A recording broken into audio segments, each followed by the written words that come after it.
Welcome to Global Perspectives. How well do you understand the role of women in Middle East society? Samar Fatany, a news media specialist based in Jeddah, Saudi Arabia, has the answers. Global Perspectives with Pulitzer Prize-winning commentator John Bercia. Welcome to the show, Samar.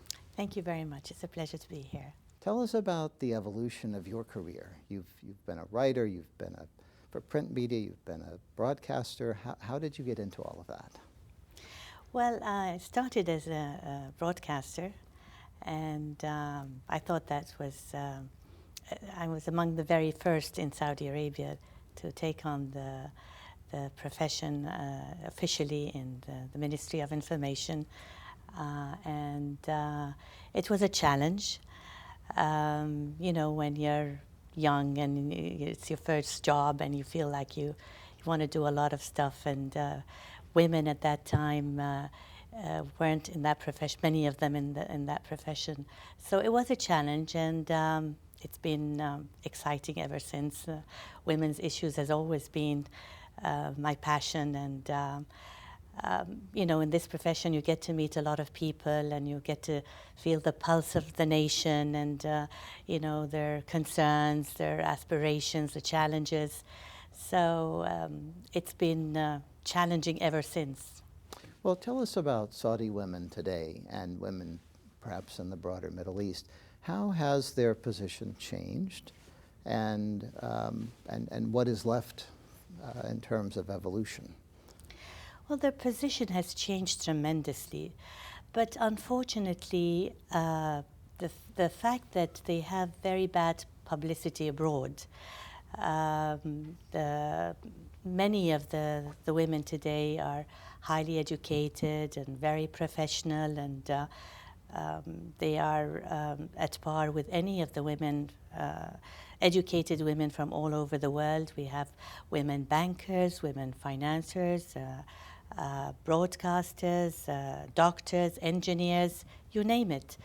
But not many people outside of Saudi Arabia know this fact. The problem is the image that we have is the women, projected abroad is the women always shrouded in black and repressed and not having their full rights and being part of a male dominant society. So they don't drive, that's one thing. So the image has been very negative. Not that they still have a long way to go. They still face a lot of challenges, but it's not as morbid as it is projected abroad. So, and I think it's important that Saudi women today, you hear the voices of the progressive, educated women within Saudi Arabia who are trying to make a difference. Maybe then you will not have that very negative image of women in Saudi Arabia today. I think part of the problem, part of the challenge is that people outside of Saudi Arabia measure women's rights and progress according to their own terms, and they may not understand that the pace of change is different, slower and different in Saudi Arabia, and so there's progress occurring, but they may not see it. Right. What are some examples of developments that you can point to that show progress for women in Saudi Arabia? Sure. In the past, there were only very limited professions opened for Saudi Arabia. So they were mostly either doctors or educationists, teachers. But as far as other professions are concerned, you know, they were not open to them. But today there are so many opportunities, and so many of the companies, the private sector, international companies, prefer to employ women because they're more hardworking and they're more professional in their work. And many of them who are really qualified have no problems in finding jobs. The problem we have now is that maybe I can't say that the majority of women are the professional and the educated. So it's important for people who are the educated elite, if you might call them, have a responsibility to spread the awareness and go across Saudi Arabia, not only in the major cities. to spread awareness and educate women and inspire them to have a better way of life. For a long time, they were indoctrinated into believing that a woman's place is in the house and that she has to be subservient to her husband or to her male guardian. And many of them maybe suffered in silence. Domestic abuse, if it was there, women didn't have anywhere to go to. But today you have women bankers, you have women engineers, you have women financiers. So there are so many other opportunities that women, even in cinema and photography and in art, and which is something that not many people outside Saudi Arabia know about. All these women who are feel privileged and have had the opportunity feel the responsibility towards other women who are underprivileged and didn't have the opportunity or were not inspired enough to work and to be productive and be part of nation building. Tell us about the attitude that women in Saudi Arabia have toward work. We often hear that women bring a greater sense of seriousness to the job. They work harder. Sometimes they're more professional. Why is that? And it's something that's not unique to Saudi Arabia, because you hear this about women in cultures around the world. Sure. If you ask anyone now today, any of the private company and the international companies, they're all very eager to employ women because they're known to be, more professional and hardworking. I guess maybe it's because they feel the challenge to prove themselves more. But it is a fact that many of the educated women find jobs easily, and they don't have a problem with that. Even though there's the unemployment rate is high, but among the educated women, you feel that people are seeking them more than they do for the men. And why are the men not as hardworking? Is it because they've always had jobs and they feel entitled to them, and therefore they don't feel the need to do as much? I guess so. I mean, I don't know. Yeah, I think so. I think it's a challenge, as I said, because women feel that they need to prove themselves, whereas with the men, it's not the same case. So, talk about your own experience. You said when you first started in the business, there were very few women. So you probably had to work even harder and make more of an effort, generally speaking. What were some of the most difficult things for you when you were starting out in your career?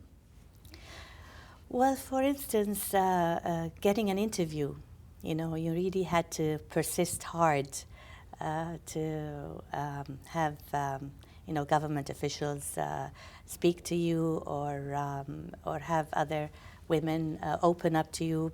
People were shy from the media. They were not very willing to give interviews, and so it was a challenge in trying to convince people that they need to have a voice, and it's the only way to speak, to have a voice, is through the media. And you need to have the credibility, and it was a challenge, even with at work, for instance, because the men were always there for a very long time, so you felt that they didn't want to give the women the hard jobs, or make them face the challenges more. So they felt that the men could do it better. So you really needed to prove yourself. And many of the women today, their voices are even stronger than they are the men, because we also have, the challenges, and our problems are even much more. So you felt that we needed to speak out. We needed to have that opportunity, that voice, that podium, to talk about our challenges and make a difference, to change many of the stereotypes that are there, and the traditions that are blocking the progress and the position of women in Saudi Arabia today. Now, you've been very successful in news media in Saudi Arabia. I'm guessing that as time went by, it was easier for you to secure those interviews, and then you developed a reputation as someone who was serious. How did that feel when you reached the point where you were making a call to get an interview and it was granted right away and people were eager to see you instead of reluctant? Well, of course it felt very good, and you felt that finally you're getting there, that in a way optimistic towards the future. You felt that you had to speak out against the skeptics or the defeatists who don't want to strive or persevere or make a difference. You felt that because you're inspired, you needed to inspire others and make them feel that it is a responsibility and it is a duty towards their country, towards women, that you speak out and you voice their concerns to officials. So who are some of the prominent people you have interviewed, people that perhaps our audience would recognize? Well, government officials, like for instance, if there was a new development that happened or a new directive that came, or members of the Shura Council, when there was the elections, the municipal elections going on, so you speak to the minister about it, and stuff like that, to highlight many of the issues that are taking place in Saudi Arabia. Are there some people you'd like to interview that you haven't had a chance to talk to yet? Or is that... Right.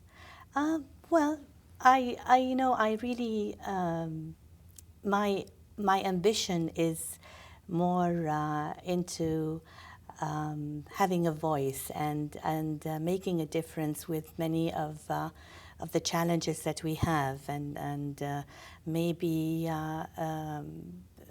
correcting many of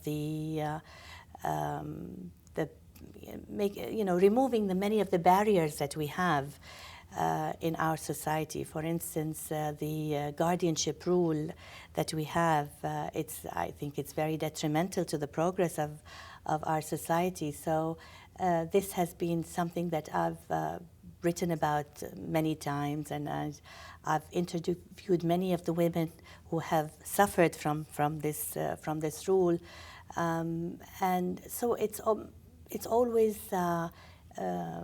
after a cause that I seek the interviews that I want to conduct. I'm sure you have a lot of supporters, especially women, who are eager to see their rights expand, but I'm sure you also have detractors. What do the critics say to you? Are people who criticize your work angry about it? How do they express themselves? I don't know. I haven't had any negative, part of that. I felt that people today look up to the media to speak, talk about their problems and their challenges, and I think the media has a very important role to play. And if it wasn't for the media, I don't think a lot of the progress would have happened. And it's always important for us to project many of the shortcomings that we have, and and always, I'm part of a Saudi women writers group of women, and it's always important that we go after a certain shortcoming or a negative problem, a social issue that we have. And in many ways it does help, and it does raise awareness. It makes society more aware of the problems that we have and how we need to address them, and it makes officials also aware of the need to address it and maybe try and have some rules and regulations that could, put things in place. How important, you said people get information from the news media, they depend on the news media. How important are the news media, generally speaking, in Saudi Arabia? In the United States, for example, newspapers are not as important as they used to be, but a lot of people still watch television, and increasingly people get news and information from social media. Is some of that happening in Saudi Arabia as well? Definitely.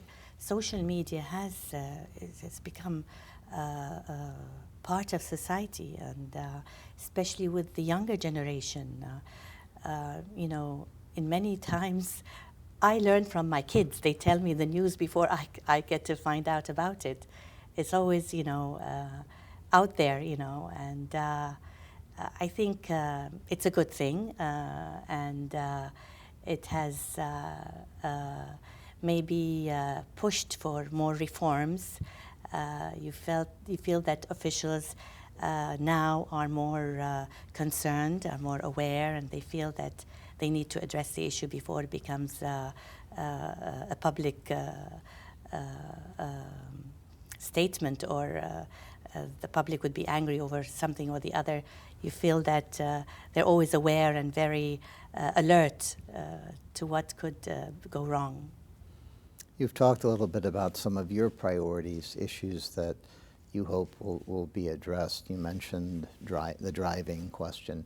What are maybe 2 or 3 of the top issues that you think are possible to change at this point? Well, the big story today is the 2030 vision in Saudi Arabia. And many of the women and the youth especially are very supportive of this vision, and they're very eager to make it a success. Of course, it faces many challenges today, but the idea that we've been waiting for a very long time for this vision to come out, to modernize Saudi Arabia and to transform it into a modern state. For a very long time, the rules were very rigid. There was not enough support for culture, art, cinema, and you felt that even the opportunities for jobs in these areas were very limited. It was banned for a long time.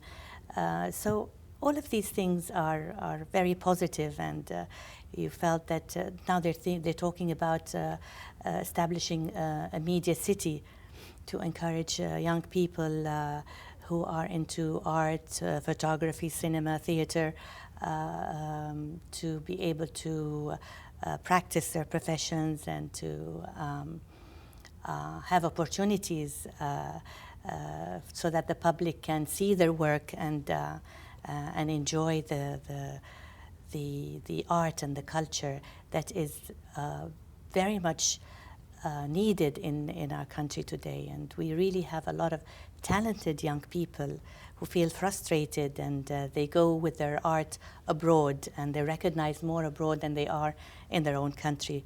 Of course, all this will have to change now, and then if they're encouraged at home, of course, it'll be a kudo for them. How did the whole Vision 2030 come about, and what are just a few more of the key goals of that vision? Well, of course, it all started with young prince, the vice, the deputy crown prince, Prince Mohammed bin Salman.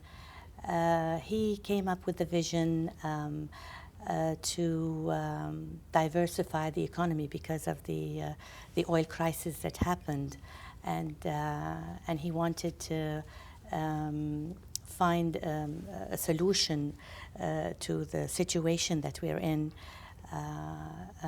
and he came up with so many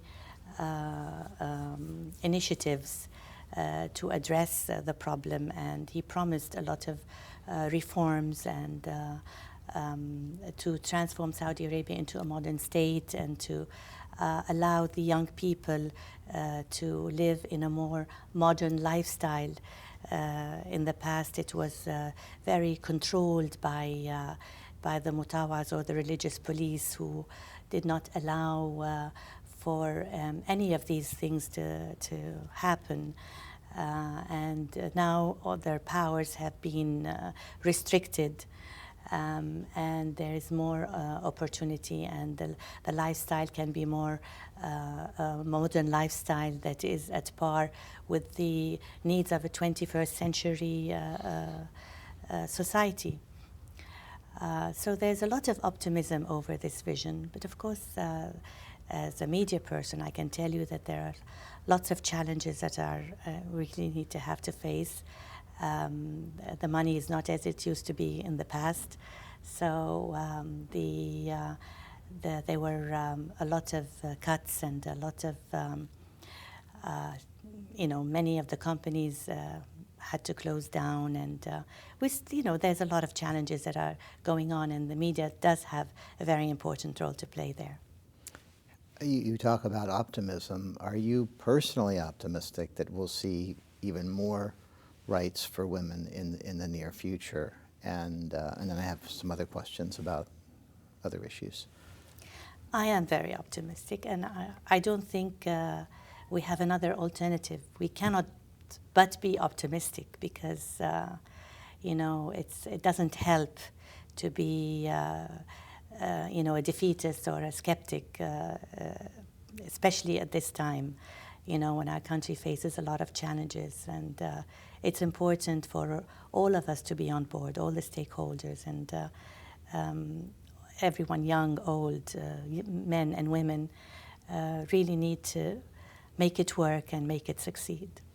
And I guess that ties into the other question I have, which is that the world seems to be in such a state of turmoil, and not just in the Middle East, but everywhere, including in this country. And are you optimistic, similarly optimistic, about the future of the region and the future of the world? Do you feel that we will get past these challenges we face right now and reach a plateau where we can continue to progress? I hope so. I really have to blame politicians for all the problems we're facing today. You can't blame the people, because we are not the decision makers, and we're not responsible for all the mess that we're facing today in this world. And I think it is, as a media person, we really have to go after the politicians who are responsible for the situation we're in today. I think we need to have more dialogue, more diplomacy, settlements, and an end to the conflicts and the wars that are happening today. And you've traveled to the United States and other places. What are some of the countries you hope to visit to share your message? Well, I think I haven't been to Russia, and I would like to visit there. I think Russia is a superpower, and we need to see a rapprochement between the United States and Russia. We don't want this Cold War to take us into another Third World War with the way things are going, and it is quite alarming. And also the proxy wars that are happening in our region is another alarming issue. And as I said, we as people have nothing to do with that, and it is the decision makers who are responsible for that. And I think it is important for them to really work on diplomacy and find solutions to all the wars that are happening today. Well, thank you so much for joining us today, Samar Fatany. It's a pleasure. Thank you very much for having me. And thank you. For Global Perspectives, I'm John Bercia. We'll see you next time.